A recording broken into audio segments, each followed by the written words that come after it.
Muscle fibers are made up of numerous myofibers, which are surrounded by the sarcolemma and carry out contraction. Along with myofibers, there are many mitochondria in the sarcolemma, which is a specialized plasma. Myofibrils are composed of sarcomeres. Extensions of the sarcolemma that separate sarcomeres are called T-tubules.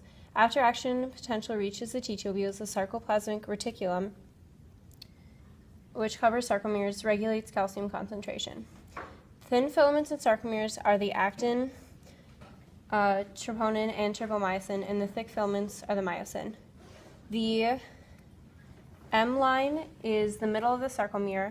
The Z disc is the end of the sarcomere. The H zone is the distance between ends of thin filaments. The I band is the distance between thick filaments, and the A band is the total length of thick filaments. In order for your body to move, a command must be sent from the brain. This signal travels from the brain to an association neuron, and finally to a motor neuron. At the end of the motor neuron lies the axon, where vesicles are filled with neurotransmitters. An electrical impulse is set off by the action potential in the axon, causing the release of the neurotransmitters.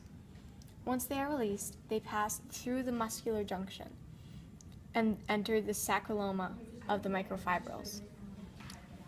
The neurotransmitters travel down the sarcolemma and pass through the T-tubules.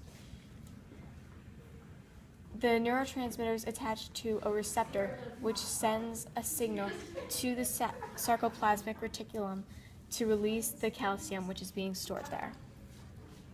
After the muscle contraction is stimulated by action potential from a motor neuron, calcium binds to troponin, which exposes binding sites by controlling trypomyosin to change shape.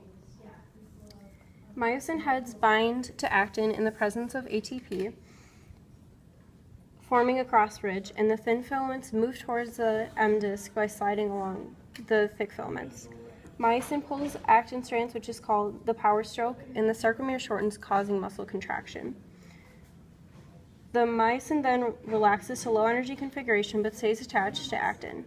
Actin gets pulled towards the center of the sarcomere, and ATP breaks the bond between actin and myosin, which relaxes the cell. After death, the body goes into a state of stiffening in the human body called rigor mortis. Rigor mortis first begins once a person has deceased and the body is no longer in control of active transports or gradients. This causes the cell membranes to become more permeable to substances, including calcium.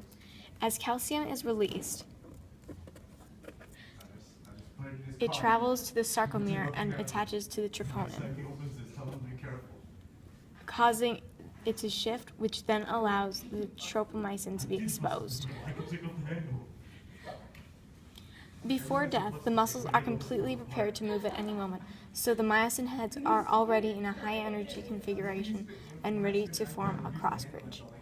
Once the troponin is out of the way and the myosin heads have formed a cross bridge with the trypomyosin, the myosin heads pull the actin strands in a movement called the power stroke. The power stroke causes the muscles to shorten, making it contract. At this point in time, the ATP should arrive to disconnect the myosin from the actin, although after death, the body no longer produces ATP, so the myosin and actin are unable to break the cross bridge, leaving the muscles in a flexed position described as rigor mortis.